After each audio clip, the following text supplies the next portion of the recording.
All right. Good morning. I got to tell you what, Chris he wasn't fooling, man. You have those mornings sometimes that you're just like, something good's going to happen. I never forget one time, I think I've told you guys this before. I called my mom. I was having one of those days, and I told you I'm not against calling my mommy when I'm having bad days. And you should call your mommy too, or your daddy. If you have bad days, you should have somebody that you get to call.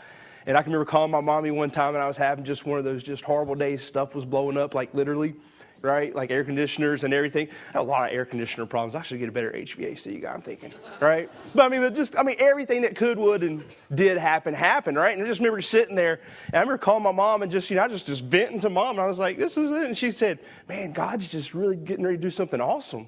And I was like, what? And she's like, you're going through all this stuff. She's like, I can't imagine what's getting ready to happen. That's going to be awesome. I was like, Mom, that's not what you're supposed to say. But guys, it's been one of those mornings, right? It started 7 o'clock this morning. My wife, Emily, and our oldest child, Grace, she is in Wilmington doing a cheerleading competition. Got a call this morning from Emily. She is incapacitated, sick at 7 o'clock, 4.5 hours away, right? So she calls her daddy, right?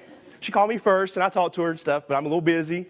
Right, but so my stepdad and her dad are on their way down there. Grace is probably watching right now through live feed. She should be. Hey, baby, you need to learn the Gettysburg Address today too. I'm just saying. All right. Oh, and good. She already had her competition. They got third place. But so help your mom out. All right.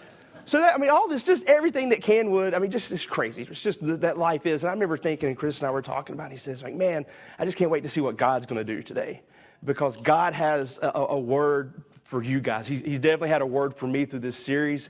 And, as we say, and Chris said it from the very beginning, and it's not something we just kind of put up on a cool looking slide. It's something we truly believe, that you're here for a purpose, whether you're watching on live stream, or you're watching this later on, or you're right here live where it's happening, right? God has brought you here today, not by accident, right? There's 10,000 other places you could have been, 10,000 other reasons for you not to even be here. But God brought you here today, and we want to take full advantage of that and step out of the way and make sure He gets to talk to you today. So I'm going to go ahead and pray so we can get this party started right and really get it going and move all that stuff out of the way, okay? So we're going to leave everything out there. We're just going to give it all over to God right now. Heavenly Father, God, we love you so much. And God, just right now, Lord, we just remove everything else that would hinder us, that would keep us from you. God, that you would just open up our eyes, that we would see you, in our ears, that we would hear you, in our hearts, that we would be receptive for your word today. God, we know that we bring so much in to our lives and so much to the table. And God, I just pray that we would just take that and push it in front of you. God, that we would just leave it at the foot of the cross, God, and let go and let you have it today. And just come here with open hearts, not with the word that you have for our wives or our spouses, or the word that you have for our kids or somebody else, but the word that you have today for us. May it penetrate us, and may it find a resting spot in our hearts through your Son, Jesus Christ, in whose name we pray. Amen. So we've been going through this series called It's the Blood, and it's a really exciting thing for me. We started at Easter and really talking about the aspect. Why do we talk about the blood so much? If you grew up in church, it doesn't really affect you so much. But I remember talking to one of our folks here in leadership, and they worked as a substitute teacher a lot. And I was an older guy, and he was just even saying, older is bad. This person figures out who they are. We say wiser person, right? Wiser. We use wiser instead of older, right? But I just remember him talking. He said, I go to these middle schools and I'm teaching stuff. And he says, I understand, when we start talking about some of the stuff, even we saying like washed in the blood and all this other stuff, that it doesn't click sometimes, right? What is it with the blood? Why is it so messy? Why is it all about this? So we've taken these last 3 weeks, starting with Easter and worked our way up to today, talking about what's the blood? What was the purpose of it? What did we get from it, right? And what's it look like today? We're going to talk about when we actually apply it to our lives. Really talking, to, if you say and call yourself like a follower of Christ, a disciple, what's that look like? And I want to kind of, unpack some stuff to begin in this idea of discipleship, like discipline and discipleship. Because I think we get it kind of messed up sometimes, and we think that something that is actually discipleship is the discipline that we need to get there. All right, what I'm saying is, sometimes it's not the deed itself that's the discipline. It's the sacrifices that you have to make to position yourself to do the deed. Does that make sense? You track with that? Let me show you something. All right, yesterday I was at Spartan Run, right? Spartan Run in Charlotte, North Carolina. It's one of those crazy things that I like to do. And just to give you a taste, this is my bib. right? My little bib package that I get. And so if you want to unpack what it is that I was doing yesterday, on the back of it, right? I didn't put this in an image for most reason because most of y'all went to school with me, and I know y'all can't read anyway, too. So I'm going to read it to you. EGHS, class of 94. But it says right here on the back, like right when you get ready to look at this stuff, it says the Spartan race is dangerous and demanding extreme sport.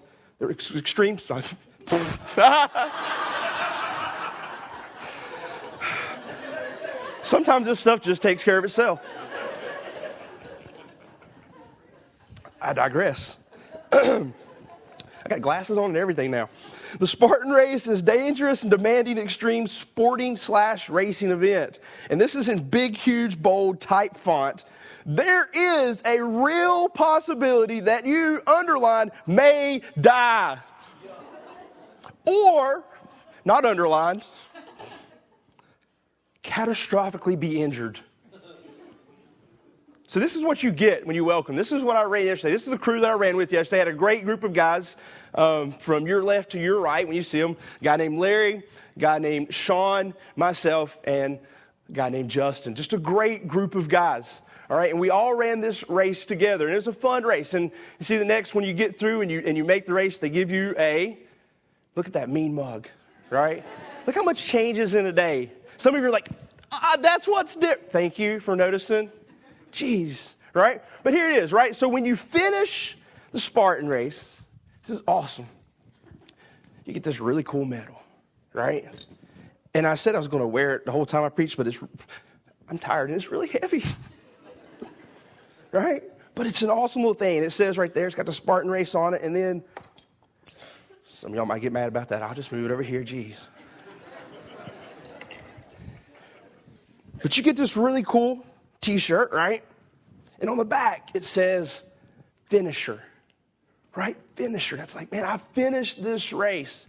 And a lot of you, right, are looking and you're like, dude, I can't believe you did that, man. The discipline it had to take to do that, I just can't even imagine. And here's the truth, right?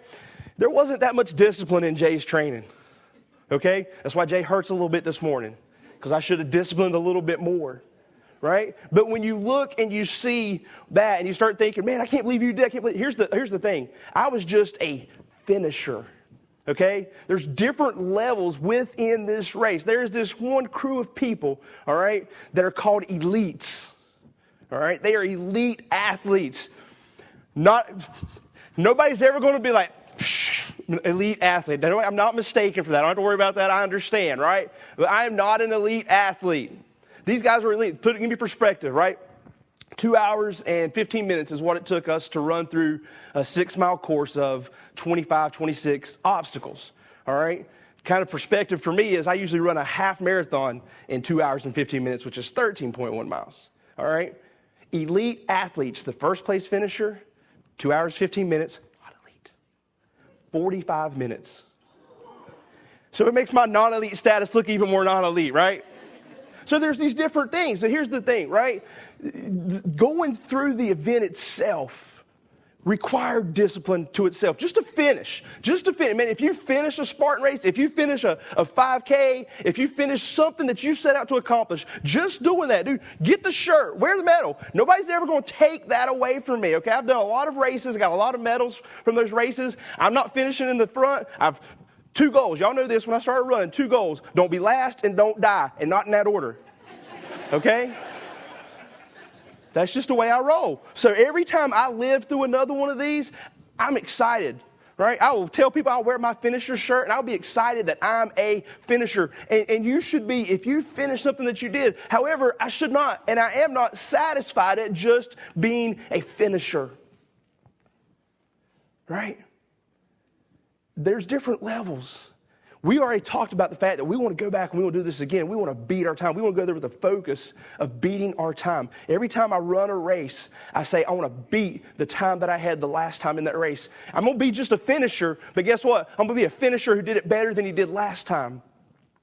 And here's the trick. That took discipline in itself, right? That is discipline when we do these things. But here's the true discipline. The true discipline isn't running the race. The true discipline is getting up at 4 o'clock in the morning to go run and train. The true discipline is stepping away from a Krispy Kreme donut. That's why I've never been an elite athlete. If Emily's watching this, she'll be like, yeah, that's why you're not elite. Love her. It's like I hear her in my brain even when she's not here. But that's it, right? Just finishing is a great thing. But that's not where you want to stop. And we want to understand when we start thinking about, it's the blood and what it means to be a follower and a disciple of Christ, right? That we don't want to be just a finisher. Listen to me. Some of you just got up and made it to church today.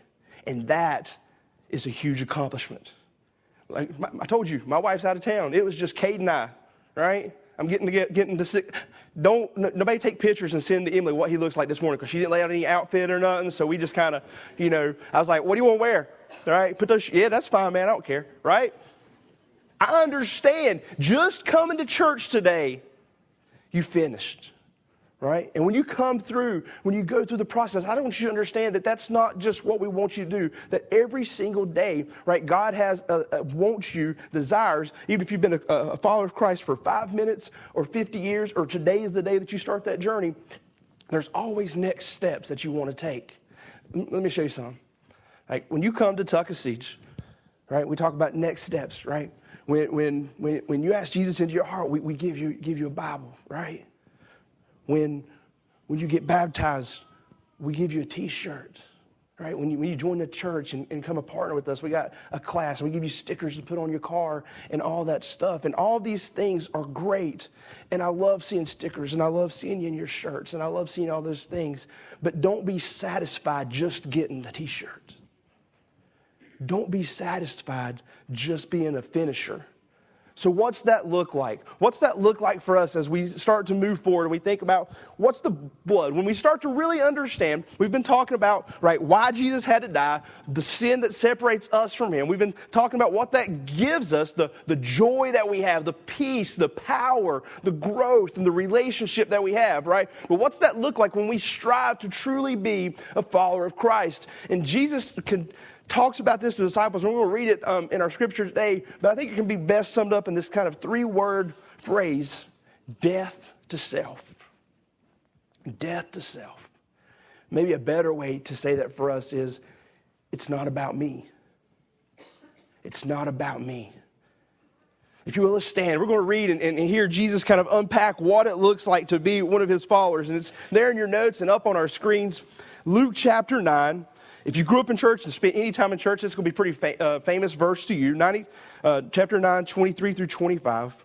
And Jesus is looking at the crowd, right? And, if Jesus was with like focus groups and like how do you grow a religion and how do you make it expand, I'm just going to say this is probably not in the brochure. All right, this is not how you start off, like win your friends over, right? Because the very first thing he says to them, then he says to the crowd, if any of you wants to be my follower, you must give up your own way. Some translations maybe say there, deny yourself. Take up your cross daily and follow me. Right? If you try to hang on to your life, you will lose it. But if you give up your life for my sake, you will save it.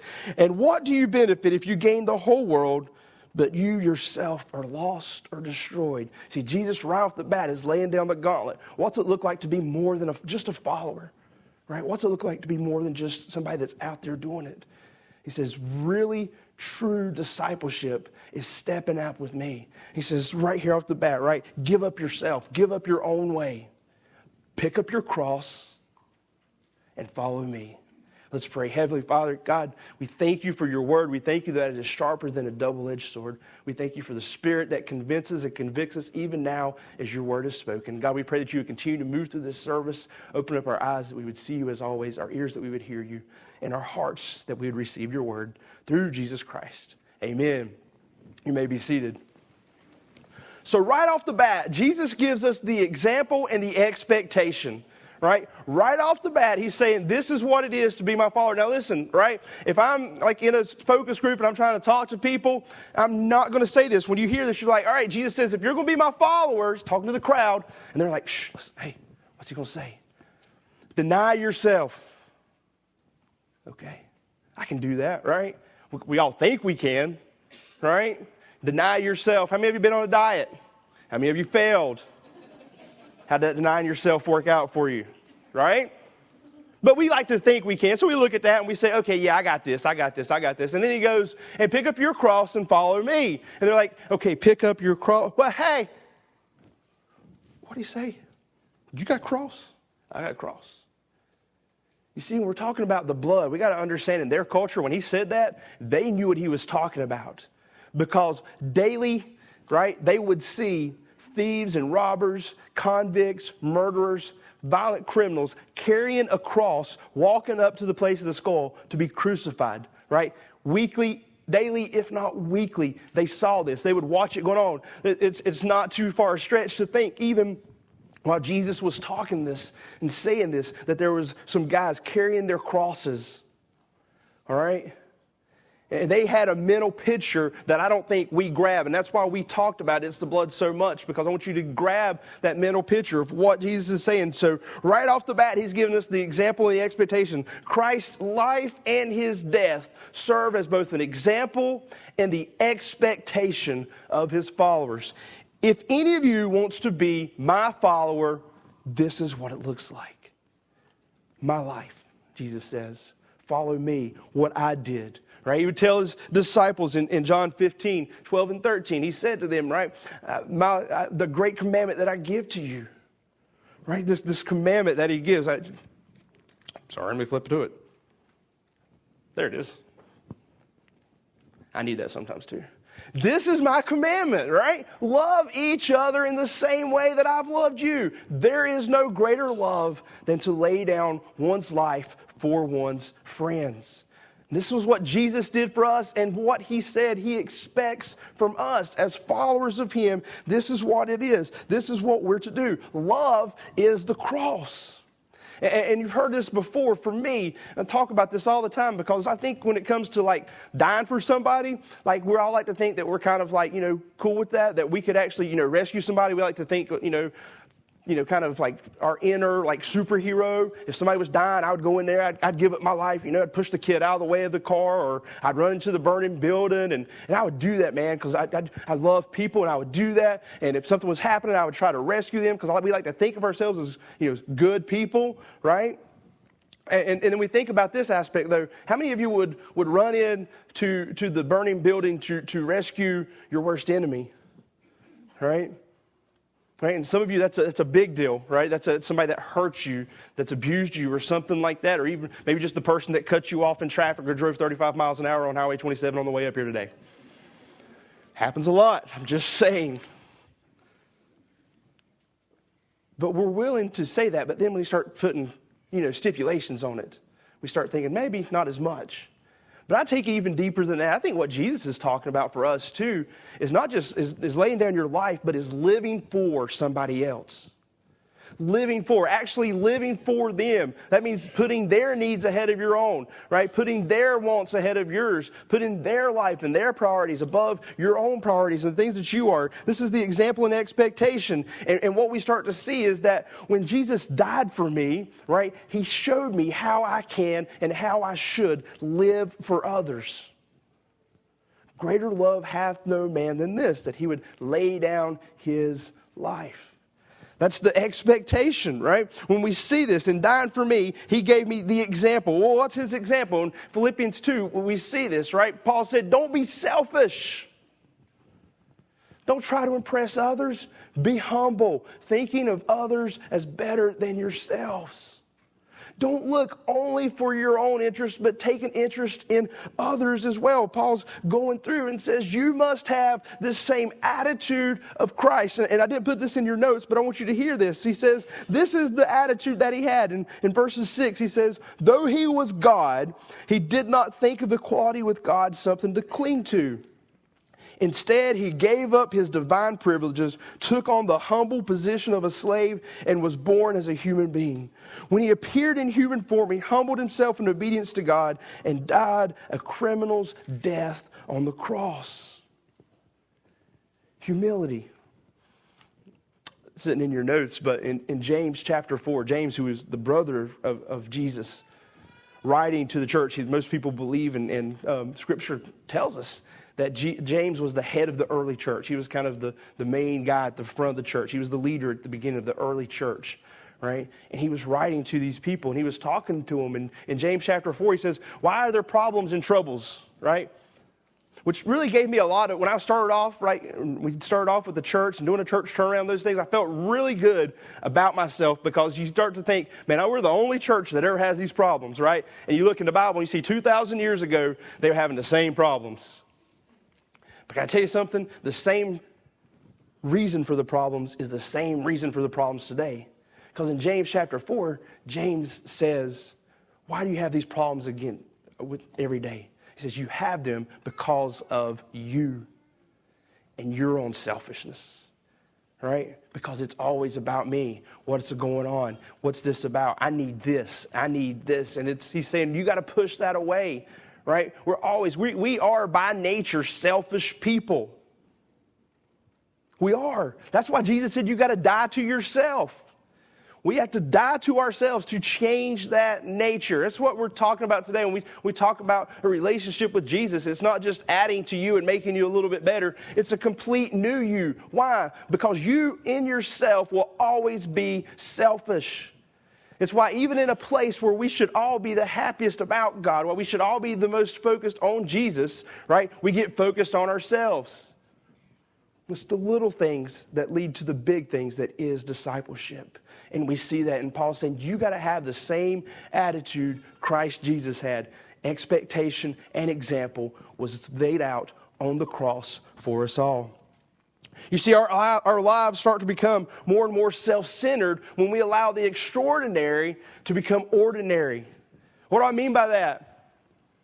All that stuff that we talked about last week, right? The things that we have, right? First and foremost, we have salvation, justification from the blood of Jesus Christ. Through Jesus' sacrifice, we are now justified. The penalty that we had for sin, that thing that comes between us and God, was paid in full. And now we have open and access to relationship with God through Jesus Christ. Right? We said we have joy in that. We have peace in that. Peace from our past. Peace in our conscience now from the sin that we keep getting reminded about. All these things that we have in our life that we get because of the blood of Christ. We make those things ordinary, or they become common, and it becomes easier and easier to be selfish.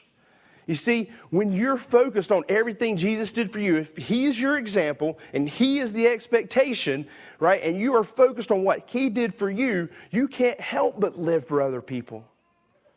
You can't not be love in action. But when we take that stuff for granted, I love one of my favorite things in the last 2 or 3 weeks here, we've had 5 people come to Christ, and it's an awesome thing. We got baptisms getting lined up for the 1st of May, and I love seeing that, and I love talking to them and hearing their word, and they're just so excited, right? And I think we all are, right? When we first get saved, we're all excited, but the thing about it is it becomes, commonplace. It becomes just normal. It's just what it is. We start to, Lord forbid, take it for granted, right? Why is it somebody that's saved for 10 minutes isn't the same as somebody who's been saved for 10 years? Because it starts to become ordinary, right? Why are we talking about the blood? Why are we talking about the cross? Because I want you to be reminded about what God did for you, what Jesus did for you, His example, right? His life, His death, all of these things. I want you to grab what it is they did, and I want you to think about it all the time, because when you allow that to become ordinary, right, we lose our power. It's just something that is. And it becomes easier to look down on people. It becomes easier to look over people. It becomes easier just to show up and just be a follower, right? Because I've already done all that stuff. And part of the series we're going to talk about when we walk through the book of Galatians, right, is the gospel isn't something that's just like and then you get saved and then you move on to something else. That the gospel for us, this fact that Jesus died for us when we were unrighteous, that this is not just point A, that this is A through Z for all of our lives, and it affects every aspect of who we are. But when we let that become ordinary, it loses its power in our lives. We become self-centered. Why? Because we don't worry about everybody else. Because it is all about me. It's nothing about my neighbor. And that's really the crutch of all of this, right? Because if Christ is Lord of our life, right, then it's not about me. I want to hit this real quick. I put this in the notes for there. Hebrews 12 says this: therefore, since we are surrounded by such a huge crowd of witnesses to the life and faith, let us strip off every weight that slows us down, especially the sin that so easily trips us up, and let us run with endurance the race that God has outlined before us. We do this by keeping our eyes on Jesus, the champion of our faith, who initiates and perfects our faith. Because of the joy awaiting him, he endured the cross, disregarding its shame, and now he is seated in the place of honor beside God's throne. Jesus wasn't just a finisher, right? He was the perfecter. And when we look at that, one of my favorite parts about that, it kind of seems kind of weird to us when it says that he not forsaking the joy of the cross. It's two things that don't go together, right? Jesus just said to us, right, if you're going to be a follower of me, deny yourself, pick up your cross daily, and follow me. And we're like, that does not sound fun. But in Hebrews, the writer of Hebrews just said, the joy of the cross. Why is that? The word joy used there in the Greek, right, kind of give you just a little background so you can impress your friends later, right?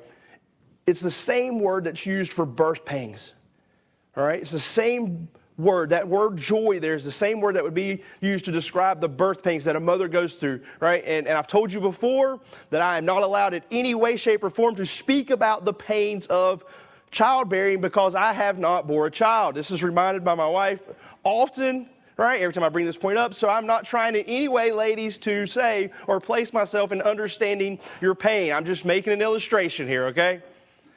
Trust me, I understand. I've been told 1,000 times, even if I walk before my wife with my legs severed in a hand and tell her, right, baby, I hurt, she will say, I had 2 children, and I will walk away, all right? But that word that he's using there, right, that joy that he's talking about in the cross is talking about the joy of the sacrifice. Not in the sacrifice, but in the result of the sacrifice. You see, while I did not have children, I was present when both of my children was born. And I saw immediately screams of pain turn into tears of joy. And that's what Jesus experienced. And when you die to yourself, there's pain, right? If you've been here for 7 years or longer, will you stand up? At Tuckasegee, you've been at Tuckasegee Baptist for 7 years or longer. All right, sit down. Those are the people that have been here since we started turning around, right? And some of the changes that we made were painful. Some of the things that we went through were painful. But every single one of these people that you saw stand up, guys, went through and did not forsake the pain of change, of dying to their preference and their principles so that all of you would be here today. You see, we experience this growth and we experience these things because these people followed the example and the expectation of Jesus Christ. We're seeing a church, right? We've seen a church go from 120 to 300, right? To seeing almost 500 people at an Easter service at a church. Why?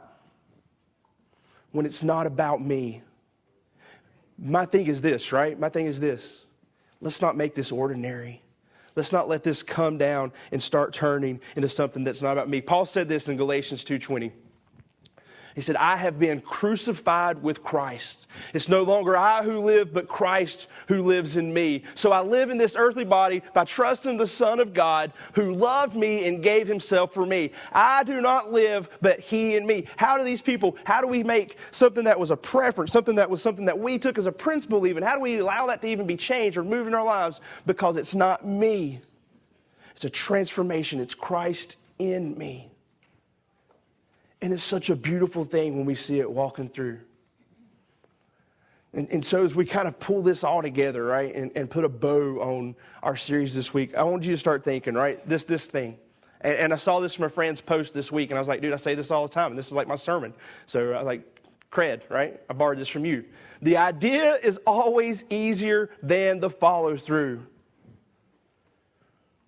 6 months ago, I got a call from one of my friends. Hey, dude, think about running this Spartan race. Y'all want to be in?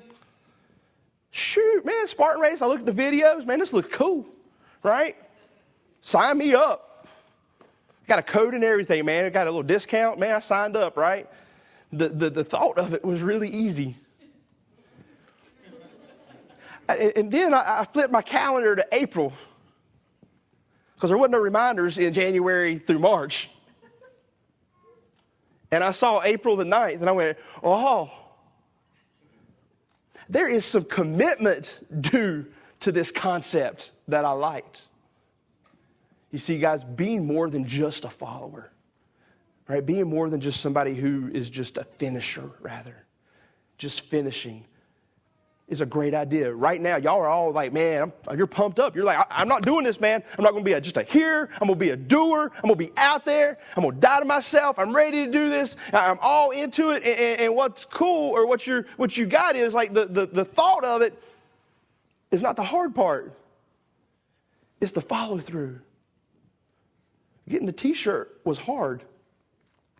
Making it to competitor or elite status, that's big time. Right? Showing up was hard. I'm not belittling that, dude. Trust me. I understand. Showing up to a life group, showing up to a Bible study, showing up and volunteering is a bigger deal. Showing up and writing a check, right? Each level that we go in these things, and we start to see that our commitment level gets deeper and deeper, and none of those are easy. They're all harder. They all take commitment. They all take a little dying to ourself. But it's got to move past the concept to commitment. The thought is easy. The execution is hard. You see, following Christ is an exercise in daily self-denial of picking up your cross and following Him. Right? Discipleship, discipline rather, doesn't begin at the starting line. Discipline was the things you did to prepare yourself to get to the starting line. Showing up today was a big thing. But what are you doing daily in your life to get closer to God, to experience the joy that you have in your salvation, to experience a deeper relationship that you have with Him, to experience the growth and the peace and the power that is allotted to you in Christ through the blood? You see, if you don't do that, then we just have a church full of a bunch of people who got the t-shirts. And while that's cool, right? Because they're good-looking t-shirts. It's a good-looking medal. Deep down inside, I know that there's more out there. And I know that I'm possible of more. And I know that more is possible because Jesus said, this is what you do. He is the example, but He has also set the expectation. That's the starting line, right? The same guy, James, I talked about earlier, he was talking to some people, talking about faith and actions and how you put it in actions. Because, you see, a lot of us just know, right? There are people in here that know way more about the Bible than I do, right? But here's the thing. You can have all the knowledge in the world of the Bible until you put it into work, right? Until you put it into action, it is worthless, right? I have people all the time send me letters and they talk about, and they understand love, and this is a big doctoral thesis on love, but they hadn't talked to their wife. They spend more time with dead men in books than they do with their wives. And that was for free. I don't know who that was for, but that was just, I'll just leave it right there, right? Action. That's what it is for us. That's what the blood is for us. When we get ready to take hold of communion, when we get ready to remember the blood that was spilled, right? The body that was pierced. When we remember these things and we take part of these things, right? Does the weight come back on you? Why do we save this? We usually have it at different times. We saved it for the end of this because I want you to grab the weight of this. Like when you hold it and you take it, I want you to think about the blood that was spilled for you. When you hold the bread, I want you to think about the body that was pierced for you, right? When we come together with this, when we see what this looks like. Maybe you're here today, right? And you don't have an understanding of the blood. You've not started following Him, right? You know, you hear me saying, if you will be my follower, and you're like, that's not even me yet, right? You don't have that relationship, or worse than that, you just know Him, right? Let me show you what this looks like. I one of my really good friends, BJ Sullivan, right? And I'm throwing some shout outs today, right? He is him and his wife are awesome musicians and songwriters and stuff like that. And he knows really famous Christian songwriters, right? One of my favorite people that he knows that is John Mark McMillan. And he like has his cell phone number. Like he could call him and just like talk to him. And it's just an awesome thing for me. But I've seen John Mark McMillan in concert. I've got all of his CDs, right? I know John Mark McMillan. But if I was to show up on John Mark's front porch and knock on his door and be like, hey, dude, it's Jay, right? He'd be like, hey, dude, it's the cops. And we laugh, but that's what some of our relationships, we say we got a relationship with God. We say that we got a relationship with Christ, but we've never given our lives over to Him. We've never made that commitment. We know Him like I know John Mark, right? But we don't know Him the way BJ knows John Mark. Wherever you are today, let's stand. With every head bowed and every eye closed, thinking about that aspect of relationship, right? Thinking about what it is. Maybe you grew up in church. Maybe you've heard all the songs. You got the book, you got the t-shirt, you got the stickers, and all those things, but you don't really know the Jesus that I've been talking about today. You don't really know the good Father that the team was singing about earlier. If that's you today, in your heart, with every head bowed and every eye closed, you say this prayer. And let me say this. We don't believe that any certain prayer gets you there. This just maybe helps you form your thoughts a little bit better, right? You just admit to Jesus that you're a sinner and that you need Him. And you accept in your heart, you say to Him, dear God, Lord, I know I'm a sinner. And Lord, I accept in my heart and in my life the work that Jesus Christ did on the cross for me. I step into His righteousness, not through anything that I've done, but through simply my faith through you in Him. And as you do that, God moves in your life. If you believe it in your heart and confess with your mouth that Jesus Christ is Lord, the Bible says you will be saved. You will experience what we've talked about today. What so many have experienced before you. What people have given of themselves so that you could hear today and experience yourself. If that was you today and you said that prayer with every head bowed and every eye closed, if you would just raise your hand so that I can pray.